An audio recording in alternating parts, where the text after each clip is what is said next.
बिस्मिल्लाहिर्रहमानिर्रहीम अस्सलाम वालेकुम। आपने ज़िंदगी में कभी ये सीन्स नहीं देखे होंगे और किसी ने कभी सोचा नहीं होगा कि इसराइल की पार्लियामेंट में बगावत के आसार आपको नज़र आएंगे। हुआ ये है कि इसराइल के अंदर जिन लोगों को हमास ने पकड़ा हुआ है, 230 300 का फिगर, जो भी फिगर सामने आ रहा है, उन लोगों के घर वाले आज पार्लियामेंट के अंदर आए और उन्होंने वहां पर शदीद एहतजाज किया और इतनी शदीद लड़ाई हुई जिसकी इंतहा नहीं। असल में इसराइल एक कानून पास करने जा रहा है। उस कानून के तहत इसराइल की जेलों में कैद जो हमास के लोग हैं उनको मार दिया जाए या उनको लटका दिया जाए, ये जो भी सूरत हाल करनी है उनको, यानी जिंदा रहने का कोई हक नहीं। अब ये इसराइल की पार्लियामेंट में कानून पास होने जा रहा है, उसके फौरी बाद यानी 24 घंटे के बाद अमल होगा और सारे मारे जाएंगे। इमेजिन कर लें, आपने ज़िंदगी में ये सीन्स नहीं देखे होंगे कि जिन लोगों को हमास ने पकड़ा है उनकी फैमिलीज के लोग आए और उन्होंने आकर कहा कि तुम लोग इंसान कहलाने के लायक नहीं हो। किसी ने कहा कि मेरा बेटा है और मेरी बेटी है, किसी ने कहा कि मेरा शोहर है, मेरी बेटी है। ये सब लोगों को हमास मार देंगे। जब तुम उनके लोगों को मार दोगे तो वो भी मार देंगे। तुम लोग बजाय ये कानून पास करने के, यहाँ पर इतनी शदीद लड़ाई हुई, इतनी ज़्यादा लड़ाई हुई कि जिसकी इंतहा नहीं, और वो फट पड़े। उन्होंने कहा सबसे पहले तो तुम लोगों की नाकामी है कि तुम लोग हमास का हमला नहीं रोक पाए।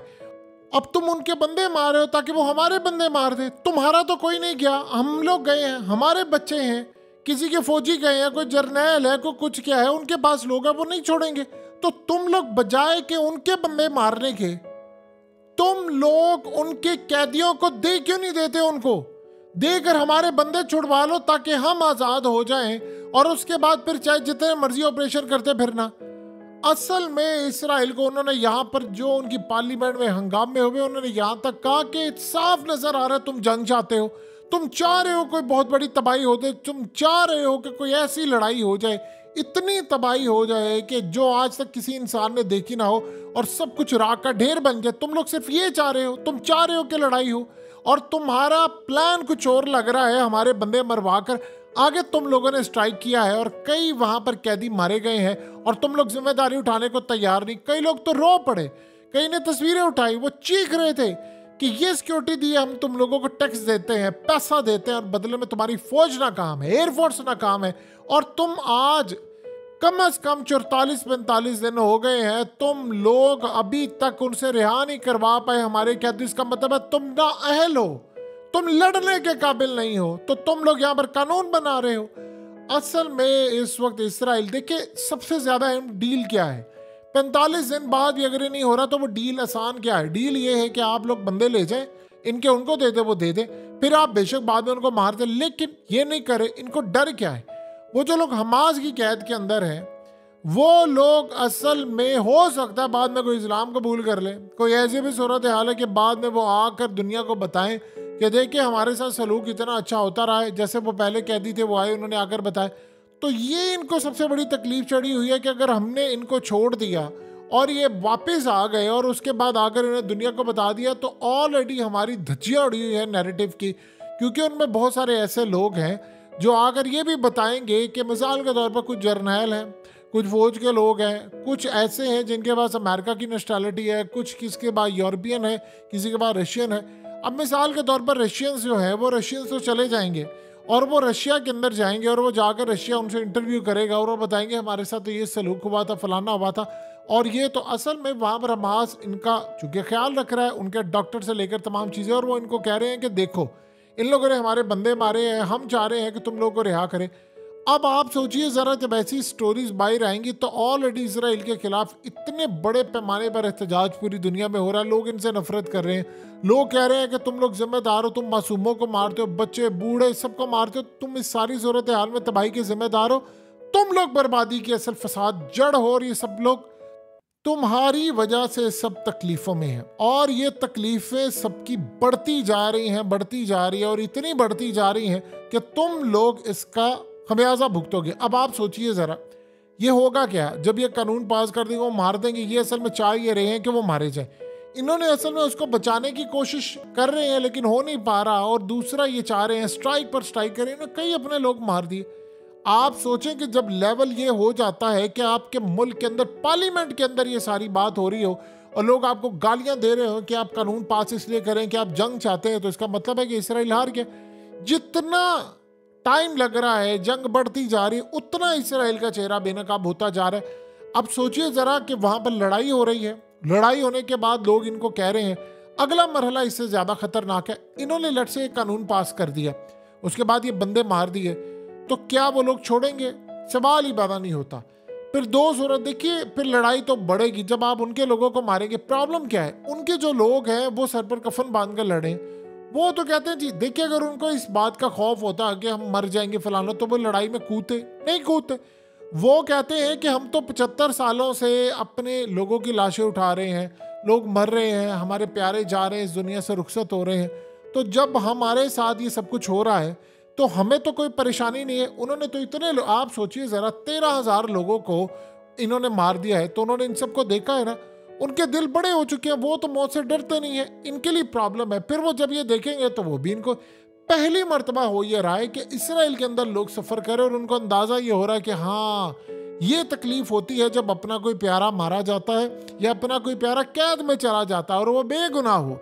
इनको अब समझ आ रही है, तो इसराइल के अंदर अपनी नफरत पैदा हो रही है। देखिए पहले लोग सड़कों पर निकले हुए इसराइल के खिलाफ, वो कह रहे हैं कि तुम लोग ये करो। अब वो नहीं रुके तो पार्लियामेंट तक चले गए। जो एहतजाज हो रहा था सड़कों पर, इन्होंने उनको पार्लियामेंट में बुला लिया, और पार्लियामेंट के अंदर अब आप सोचिए वो आगे से इनको क्या कहते हैं।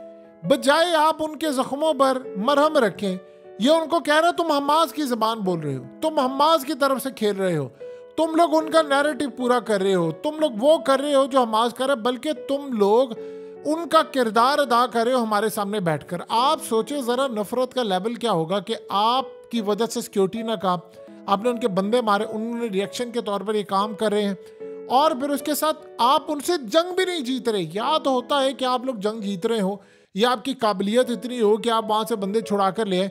आप 43-44 दिन बंदे छुड़ा कर नहीं लेकर आए, आप तबाही का शिकार हो रहे हैं, आपकी लड़ाई बिल्कुल नाअहली की तरफ जा रही है, आप बदले में उनके आम लोग मारे हैं।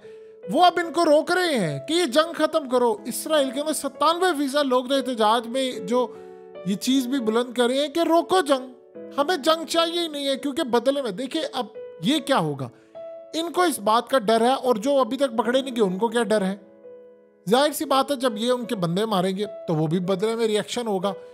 उसके बाद लड़ाई मजीद बढ़ेगी, और मजीद जब लड़ाई बढ़ेगी तो इसराइल के अंदर मजीद हमले होंगे, फिर मिसाइल ताके जाएंगे।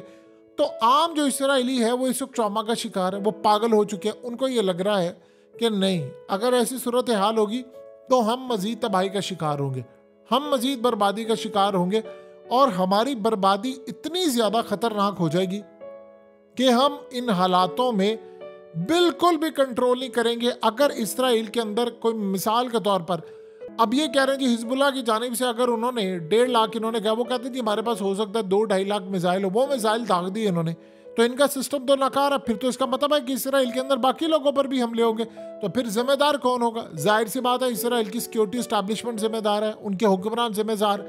आप सोचें जब आपके सामने लोग आ रहे हैं, बजाय आप उनको कहे कि भाई हम नाकाम हो गए, अच्छा अब ये आप एक कानून बना रहे हो, उनको कह रहे कि तुम हमास की जुबान बोल रहे हो, तो फिर वहां पर लड़ाई होगी। एक दफा आप सोचिए, ये वो लोग हैं, ये खाली वो लोग नहीं है जिनके पास इसराइल की नेशनैलिटी है, इनके पास और मुल्कों की नेशनैलिटी है।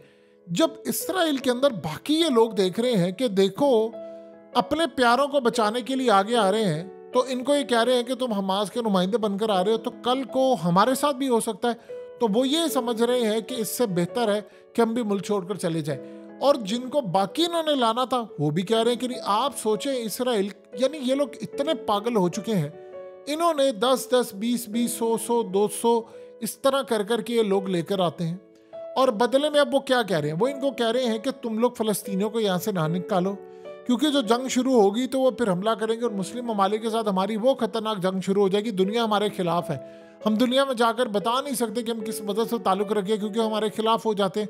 तो तुम सिर्फ इतना बता दो कि तुम इस जंग को रोक क्यों नहीं रहे, रोक लो और इनसे बातचीत करो। तुम्हारे लोग तो नहीं ना मारे जा रहे, हमारे मारे जा रहे हैं। और दूसरा देखिए, एक और बड़ी प्रॉब्लम है, ये तो मामला खुलकर सामने आ गया ना, अब जो असल मामला आना वो इनकी फौज का आना है। इनकी फौज के अंदर जो लोग हैं वो बहुत ज़्यादा इनसे बेजार है। उसकी वजह यह है, इन्होंने अभी तक क्लेम किया है कि जी हमारे तो सिर्फ 67 बंदे मारे गए, 67, जबकि जो फिगर है वो तकरीबन 2,500 के करीब है। तो आप सोचिए ज़रा, इतनी देर तक तो आप नहीं ना रोक सकते, तो कभी ना कभी उनके लोग निकल कर आ जाएंगे, वो कहेंगे जी हमारे मारे गए। ये वीडियो जारी करते हैं या उनकी तस्वीर जारी करते हैं कि जी फलाना मारा गया, फलाना मारा गया। लेकिन जिन लोगों के बारे में अभी वो जो कह रहे हैं, उनके रिश्तेदार कोई अमेरिकन है, कोई ब्रिटिश की सिटीज़न है, कोई फलाना, कोई रशिया के, तो उन ममालिक की नेशनैलिटी जो उन्होंने ली हुई है, जहाँ पर वो जाकर कल को इंटरव्यूज़ देंगे और वो बताएंगे कि देखो इन्होंने हमारे लोगों के साथ ये किया, तो इसराइल मज़ीद बेनकाब होगा। अगर आप सादा अल्फाज में समझना चाहते हैं तो वो ये बात है कि इसराइल ने अब तक जंग में जितने हरबे इस्तेमाल किए हैं वो सारे के सारे तो नाकाम हो रहे हैं, वो अभी तक कामयाबी की तरफ नहीं जा रहे। यही इनके लिए प्रॉब्लम सबसे बड़ा बना है कि अपने लोग हमारे खिलाफ होना शुरू हो गए। वो हमें समझ रहे हैं कि तुम लोग नाकाम हो। हमें असल में एक और भी वहाँ पर गुफ्तगू हो रही है, वो कह रहे हैं कि फ़ौज को हम लोग टैक्स किस बात का देते हैं, हम बजट इतना देते हैं, हम इनकी ज़रूरतें पूरी करते हैं, हथियार लेकर देते हैं, तो ये नाकाम होते हैं, हमारे बंदे मारे जाते, तो जिम्मेदार कौन है?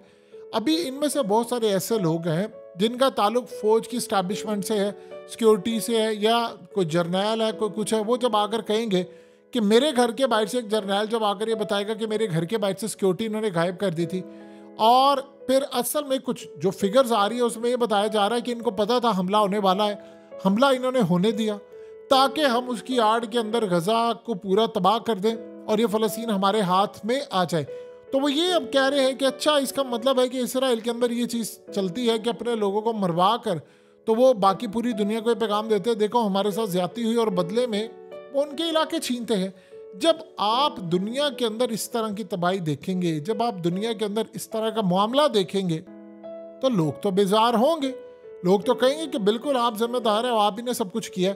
ये असल में बहुत ज़्यादा इसराइल के लिए एक तबाहकुन सूरत हाल पैदा हो गई है कि लोग अब इनके खिलाफ हो गए हैं। देखिए आपके साथ हो क्या रहा है, आपकी इकॉनमी तबाह हो रही है, आपके पास मिसाइल्स ख़त्म हो रहे हैं, दुनिया के अंदर आपके खिलाफ एहतजाज हो रहा है, आपके लोग मारे जा रहे हैं, फौज के अंदर लोग मारे जा रहे हैं, आपकी सिक्योरिटी नाकाम हो रही है, और बदले में आप मासूमों को मारे जिससे लोग मजीद आपके खिलाफ हो रहे हैं। इससे बढ़कर आपकी इकॉनमी तबाह हो रही है, इससे बढ़कर इन्वेस्टर यहाँ नहीं आ रहा। मुस्लिम ममालिक के अंदर जो चीज़ पाई जा रही है, नहीं, अमेरिका को ये कहा गया है कि उनकी एम्बेसीज की जानिब से कि आप इसराइल का साथ ना दें, आप अगर इसराइल का साथ देंगे तो मुस्लिम ममालिक हमारे खिलाफ हो जाएंगे।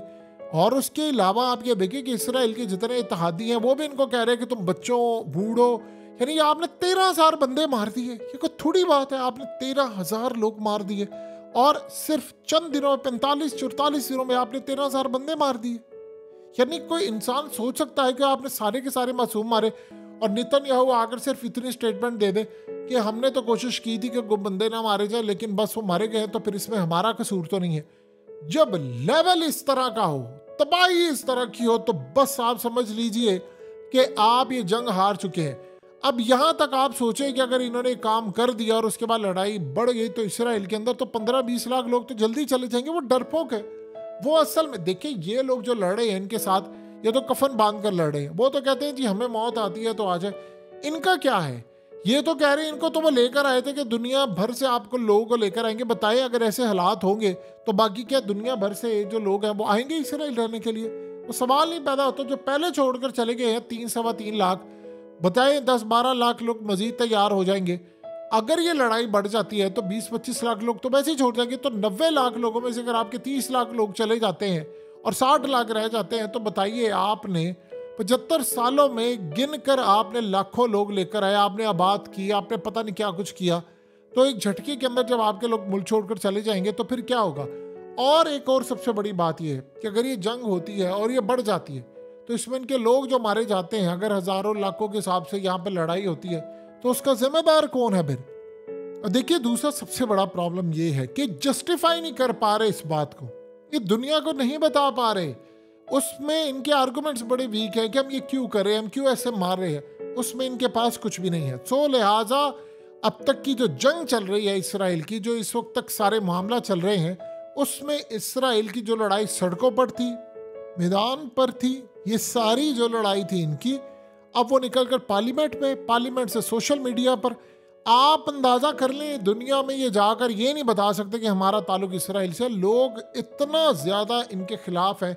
अगर खिलाफ ना होते तो वो ममालिक जो मुसलमान है ही नहीं, मुस्लिम ममालिक में तो एहतजाज हुए नहीं, गैर मुस्लिम ममालिक में इतने बड़े एहतजाज हो, सड़कों पर हैं, तो इनके लिए क्या मामला ख़राब हो गए होंगे, आप उसका अंदाज़ा नहीं लगा सकते।